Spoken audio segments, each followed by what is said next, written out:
ঋত্বিক দাদা, পাঞ্জেধারী দাদা, তাদের চরণতলে জানাই প্রণাম।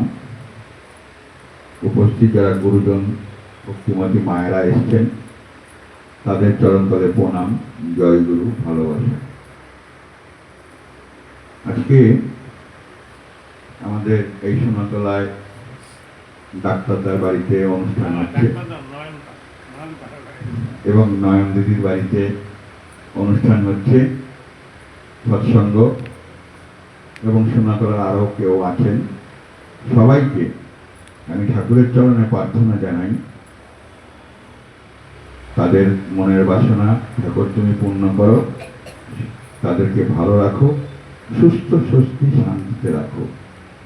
জয় গুরু। আমরা যারা মানুষ, আমাদের প্রথম আকাঙ্ক্ষাই হচ্ছে ভালো থাকা, সুপথে থাকবো, সুপথে চলবো, সুখ শান্তি বিরাজ করবে, অর্থ নিয়ে মান সম্মান নিয়ে থাকবো, এই হচ্ছে আমাদের আশা। কিন্তু আপনারা ভাবুন, এই আশাটা কি আমরা সম্পূর্ণভাবে পূরণ করতে পারছি বা আমাদের জীবনে আসছে না। আমার টাকা আছে, অনেক টাকা আছে, অর্থ আছে, কিন্তু কোনো জায়গায় খামতি আছে, শান্তি নেই। আবার অনেকের শান্তিও থাকলেও অশান্তিতে পরিণত হচ্ছে বিভিন্ন কারণে। পাশের বাড়ির লোকের সাথে গন্ডগোল, নিজের ঘরের লোকের সাথে গন্ডগোল। এর মূল কারণটা কি? যদি একটু তলিয়ে দেখা যায় বা ঠাকুরের ভাবধারায় যদি আপনারা জানতে চান, তাহলে এর মূল কারণটাই হচ্ছে আমার ভিতরের অহংটা। একটু আগে গানেও হচ্ছিল, বাণী পাঠেও সেটা শুনছিলাম। আজকের বাণীতে অহংয়ের সাথে আর আমার ভিতরের যে ষড়রিপুটা আছে, কাম, লোভ, এই যে রিপুগুলি, এই রিপুগুলি আমাকে, যে আমার মনের যে বাসনাটা, সেটা হতে দেয় না। এর জন্যেই আমাদেরকে কিন্তু ঠাকুর ধরা, দীক্ষা নেওয়ার প্রয়োজন। এবং দীক্ষা নেওয়ার পরে ঠাকুর যা যা করতে বললেন, ঠিক সেই জিনিসগুলি যদি নিয়ম নিষ্ঠা সহকারে প্রতিদিন করি, এবং নাম ধ্যান, তার সঙ্গে নাম ধ্যান আছে, নাম ধ্যান করলেই আমার এই ষড়রিপুগুলি কিন্তু সরল হয়ে যায়। তখন কিন্তু আমি আস্তে আস্তে আমার যে মনের যে চাওয়াটা ছিল, সেই চাওয়াটা কিন্তু পূরণ হতে পারে। আর এই চাওয়াটা পূরণ তখনই হবে যদি আমি ঠাকুরকে বিশ্বাস করি এবং ভালোবাসি। প্রধান হচ্ছে ভালোবাসাটা, মন প্রাণ দিয়ে ভালোবাসতে হয়। ঠাকুর, তুমি আছো আমার মধ্যে, তুমি থাকো, তুমি সব আমার। আমি আমার নিজের জন্য আমি ভাববো না, আমি তোমাকে নিয়েই ভাববো। এই ভাবনাটা আপনাদের আনতে হবে, বা আমাদের সবাইকে এই ভাবনাটাই আনতে হবে। আমি যদি নিজের কাজটা নিজেই করি, তাহলে ঠাকুর কি করবে? ঠাকুর তো কিছু করবে না, তুই তোর কাজ কর যা। আর আমি নিজের কাজটা নিজে করি বলেই আমার চাওয়াটা পূরণ হয় না। যদি আমি ঠাকুরের কাজ করি, আমার চাওয়াটা অবশ্যই পূরণ হবে। ঠাকুরের সঙ্গে লেগে থাকতে হবে। সাধারণ একটা ঘটনায় যদি আপনারা চিন্তা করেন, সবাই জানেন, আমরা দেশলাইয়ের বাক্স দেখেছি, তো দেশলাইয়ের মধ্যে তো কাঠিও আছে। ওইটা আপনি সারা জীবন ঘরে রেখে দেন, কি হবে? নির্জীব বস্তু। কিন্তু ওই কাঠিটা যখন নাকি আপনি বের করবেন, দেশলাইয়ের সঙ্গে যখন নাকি ওই কাঠিটা ঘষবেন, আগুনটা বেরোবে। তাহলে কি হলো? ওই যে কাঠিটা আমি ঘষলাম, এটাই আমার কর্ম। আর ওই আগুনটা যে পেলাম, ওইটাই ঠাকুরের দয়া। তাই ঠাকুর বললেন, কর্মই ধর্ম, অর্থাৎ কর্ম ছাড়া ধর্ম হয় না। তাহলে আমাকে কর্ম করতে হবে।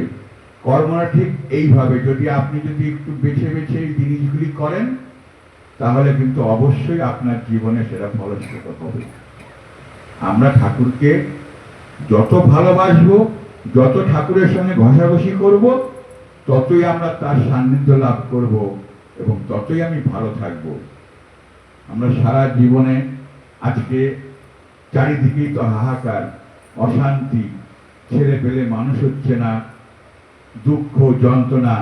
দাদা একটু আগে গান করলো, নদীর পাড়ে বসে আছে, পার করো আমাকে। পারটা তুমি কিভাবে পাবে বাবা? তুমি সারা জীবন কি করে আসলে যে পার পাবে? এখন সারা জীবন বুড়ো হয়ে তুমি পার পাচ্ছ। যা করতে হবে ছোটবেলা থেকেই করতে হবে, যখন আগে আমার বল সব কিছু থাকবে। ঠিক সেরকম আমাদের এই জিনিসটা ভাবতে হবে। ঠাকুরের দীক্ষা নিলাম, কিছু করলাম না, কি করে হবে ঠাকুরের ফল? তখন তো আমাকে বলতে হবে ঠাকুর তো ধরলাম, তো ঠাকুরই আমাকে দেখে না, তা আমি কি করবো? ঠাকুর দেখবে কি করে? ঠাকুরকে যদি আপনি দেখেন, ঠাকুর আপনাকে দেখবেন। মূল কথা হচ্ছে এটাই। অর্থাৎ আমার নিজের ভালো মন্দ সবকিছু যদি আমি ঠাকুরের চরণতলে দিতে পারি, এই বিশ্বাসটা নিয়ে, এই ভালোবাসাটা নিয়ে যদি আমি চলতে পারি, ঠাকুর আপনাকে দেখবেই দেখবে। আপনি চারিদিকে সৎসঙ্গীদের দিকে তাকিয়ে দেখবেন, কোনো সৎসঙ্গে কিন্তু অকল্যাণে নেই, কিছু না কিছু প্রভাব তারা পেয়েছে। শুধু আমার কথা না, এবং এখানে যারা যারা এসছেন তারা আমার থেকে বেশি পেয়েছেন। তারা জানেন, অনেক পুরনো সৎসঙ্গী আছেন, তারাও ঠাকুরকে নিয়ে চলেছেন, অনেক ফল পেয়েছেন, এটা বলার কথা নয়। অনেক ঘটনা আছে, আপনারা সবাই জানেন। তবুও আমি একটু আপনাদের বলে দিচ্ছি যে প্রধান হচ্ছে কিন্তু ভালোবাসাটাই। ঠাকুরের চরণে আপনি সমর্পণ করুন, নিজেকে সমর্পণ করে চলুন, দেখবেন ঠাকুর আপনার সাথে থাকবেন। ঠাকুর নিজেই বলে গেছেন যে তোরা আমাকে একটু স্মরণ কর, আমি তোদের পিছনে আছি, সামনে আছি, সব সময় আছি। ঠাকুর এক ভাবস্থ অবস্থায় এই কথা বলেছিলেন। এত কথা বলার পরেও আমাদের মনে বিশ্বাস আসে না, ভালোবাসা আসে না। আমি ছেলে মেয়ের জন্য ভালোবাসি, পরিবারের জন্য ভালোবাসি, অথচ ঠাকুরকে আমার ভালোবাসতে অনেক সময় লাগে।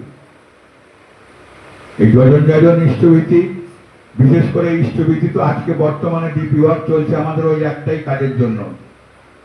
অনেকে ইষ্টভীতি করছে না, তার কারণটা কি? অনীহা।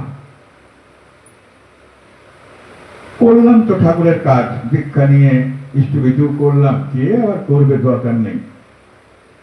এই ভাবটা কিন্তু খারাপ। দাদা আপনারা ঠাকুর কিনে চলুন, সবাই ভালো থাকুন, সবাই ভালো থাকবেন। আমার পরিবারের যদি আমি প্রতিটা সদস্যর মধ্যে ঠাকুরকেও যদি আমি ভেবে নিই যে ঠাকুরও আমার সদস্য, তাহলে আপনি ঠিক। আর যদি মনে করেন যে না, ঠাকুর আলাদা একজন ব্যক্তি, তাহলে অন্যরকম গল্প। আপনাকে ভাবতে হবে যে আমার পরিবারে যে কজন আছেন তার সঙ্গে ঠাকুরও আছেন। এই ভাবনাটা আপনাদের আনুন। এই চিন্তাটা যখন আপনি আনবেন, তখন দেখবেন আপনার চলার পথ খুব সুন্দর হবে, মসৃণ হবে। অনেক আপদ বিপদ থেকে আপনি উদ্ধার পাবেন, এর চির সত্য কথা। ঠাকুরের তো বলা আছে যে দীক্ষা নেওয়ার পরে যে ঋত্বিকারা তো বলেই দিয়েছেন যে গুরুজনদের সবার প্রথমে প্রণাম করতে হয়। আমরা বুকে হাত দিয়ে বলতে পারবো যে প্রতিদিন আমরা ইষ্টভীতি করার পরে সকালবেলা আমি আমার গুরুজনকে প্রণাম করি কিনা? আমার সন্দেহ আছে। অনেক যারা নাকি মায়েরা আছেন তাদের স্বামীকে তো প্রণাম করার কথা, অনেকে করেন কিনা আমার সন্দেহ আছে। যদি করেন, আপনারা এখানে যারা এসে সবাই করেন আমি জানি, কিন্তু অনেকে করে না, তারা লজ্জা ছোট হয়তো করে না, এটাও হতে পারে, কিন্তু করার দরকার। আবার ওই যে প্রণামটা করলো, এটা আমার বাচ্চাটা দেখলো, সে কিন্তু ছোটবেলা থেকেই দেখে শিখে আসলো যে গুরুজনদের প্রণাম করতে হয়। তার মানে ঠাকুর তো এটাই চেয়েছেন যে ছোটবেলা থেকে যারা নাকি শিখে আসলো, তারা বড় হয়ে কিন্তু তারা যে যখন চলবে তখন গুরুজনদের শ্রদ্ধা ভক্তি করবে। এটাই ঠাকুরের বলা। আজকালকার রাস্তা দিয়ে যেতে গেলে দেখা যায় যেসব ছেলে মেয়েদের আমরা দেখি, তারা গুরুজনদের শ্রদ্ধা করে না, তার মানে কি? সে তো তার পরিবার থেকে শেখেনি সেই জিনিসটা, তার শ্রদ্ধাটা করবে কি করে? ওই জন্যই ঠাকুরের কাছে আসা।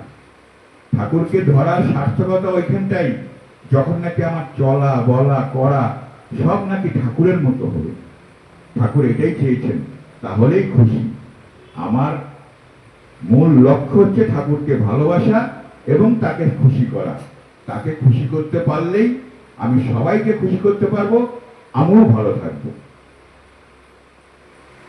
অনেক কথাই বললাম, আপনারা সবাই ভালো থাকবেন, সুখে থাকবেন, ঠাকুরের চরণ তলে থাকুন। দেখুন আপনাদের জীবন সুন্দর মধুর